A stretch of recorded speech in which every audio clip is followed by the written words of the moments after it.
안녕하세요. 오늘은 과학 4단원 용해와 용해 9, 10차시 용액의 진화기를 알아보기 위한 도구 만들기 시간입니다. 그럼 오늘도 신나게 출발해 볼까요? 오늘은 용액의 진화기를 비교할 수 있는 방법을 생각하여 자신만의 도구를 만들어 보는 시간을 갖겠습니다.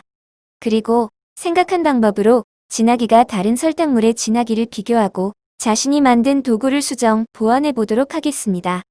자, 모두 준비됐나요? 그럼 용액의 진화기를 비교할 수 있는 도구 만들기의 재료를 알아보겠습니다. 비커 2개, 페트리 접시, 약숟가락, 유리막대, 주름 빨대, 고무줄, 고무차륵, 유성펜, 자, 가위, 소금, 물, 화장지입니다. 먼저 주름 빨대를 구부려 길이에 맞게 자릅니다. 잘라낸 주름 빨대에 눈금을 그립니다. 주름 빨대를 접어 한쪽 끝을 고무줄로 묶습니다. 주름 빨대 끝에 고무차륵을 붙입니다. 용액의 진화기를 비교할 수 있는 도구가 완성되었습니다. 도구가 완성되었으니 이제 용액의 진화기를 비교해 볼까요? 먼저 비커 2개에 물을 200ml씩 담습니다. 한쪽 비커에는 소금을 1숟가락 넣고 다른 한쪽 비커에는 소금을 15숟가락 넣습니다. 그 다음 유리막대로 저어 녹입니다. 만든 도구를 소금 1숟가락을 녹인 소금물에 넣어봅니다. 도구가 소금물의 아래쪽에 떠 있는 것을 확인할 수 있습니다. 도구를 꺼내어 화장지로 잘 닦습니다. 이제 다시 도구를 소금 15숟가락을 녹인 소금물에 넣어봅니다. 도구가 중간 높이 정도에 떠 있는 것을 확인할 수 있습니다. 그럼 다시 한번 정리해 보도록 할까요? 이번 시간에는 용액의 진화기를 비교할 수 있는 도구를 만드는 방법에 대해서 알아보았는데요.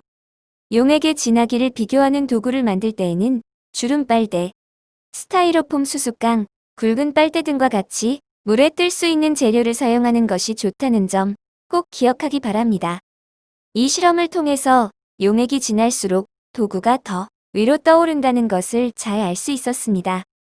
자, 그럼 방금 선생님이 만든 방법 이외에 또 어떤 모양의 도구를 만들 수 있는지 살펴볼까요?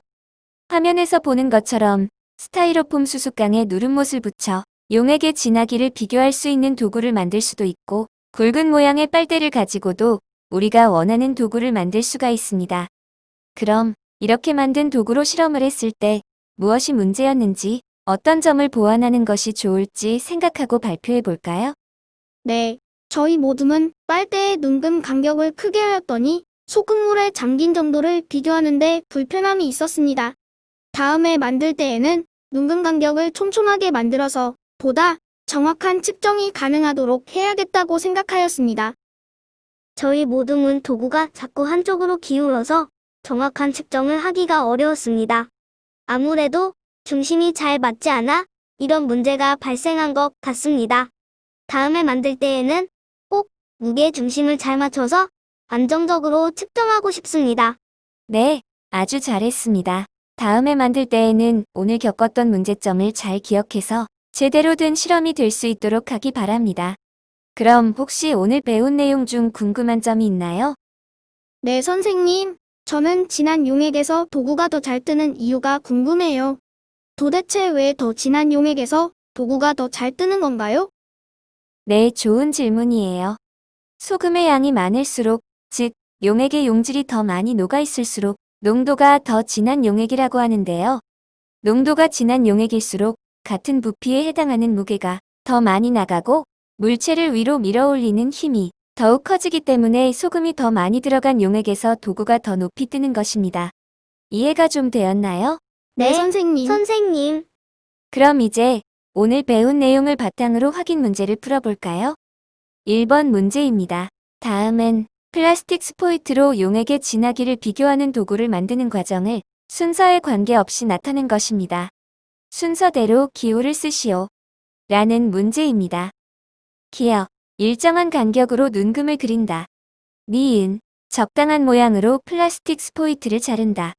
디귿, 플라스틱 스포이트의 무게와 균형을 맞추기에 적당한 재료를 찾아 도구를 완성한다. 어떤 순서가 맞을까요? 기억을 보면 눈금을 그린다고 했는데 눈금을 그리는 것은 스포이트를 적당한 모양으로 자른 뒤에 해야겠죠? 그래서 정답은 니은 기억, 디귿이 됩니다. 다음은 2번 문제입니다. 그림은 위 1번에서 만든 도구를 진하기가 다른 용액에 띄운 모습을 나타낸 것입니다. 더 진한 용액을 골라 기호를 쓰시오. 라는 문제입니다. 지난 시간에도 배우고 이번 시간에도 배운 것처럼 농도가 진할수록 도구가 더 높이 떠오른다고 한 것 기억나죠? 그래서 정답은 니은이 됩니다. 마지막 3번 문제입니다. 그림은 용액의 진하기 비교 도구를 만들 때 고려해야 할 점을 나타낸 것입니다. 네모 안에 알맞은 말을 쓰시오. 1번을 보면 도구가 한쪽으로 기울어진 것을 볼 수 있습니다. 무엇이 문제일까요? 네, 균형이 잘 맞지 않아서 그렇습니다. 따라서 네모 안에는 균형이라고 쓰면 됩니다. 2번은 무엇이 잘못되었나요? 눈금의 간격이 너무 넓게 만들어졌죠? 눈금의 간격이 너무 넓으면 정확한 농도를 측정하기가 어렵습니다. 3번은 무엇이 문제인가요? 가벼운 물체로 도구를 만들지 않고 자석과 같은 무거운 물체로 도구를 만들어서 바로 바닥에 가라앉아 버렸습니다. 이런 문제가 발생하지 않으려면 뜨거나 가라앉을 수 있도록 적당한 무게를 가져야겠죠. 그래서 네모 안에는 무게라고 쓰면 되겠습니다. 오늘 학습은 여기까지입니다. 다음 시간에는 4단원 용해와 용액 정리하기입니다. 4단원 요약 정리는 애니메이션으로 제작해 놓은 자료가 있으니 그것으로 공부하세요. 그럼 오늘도 수고 많으셨습니다.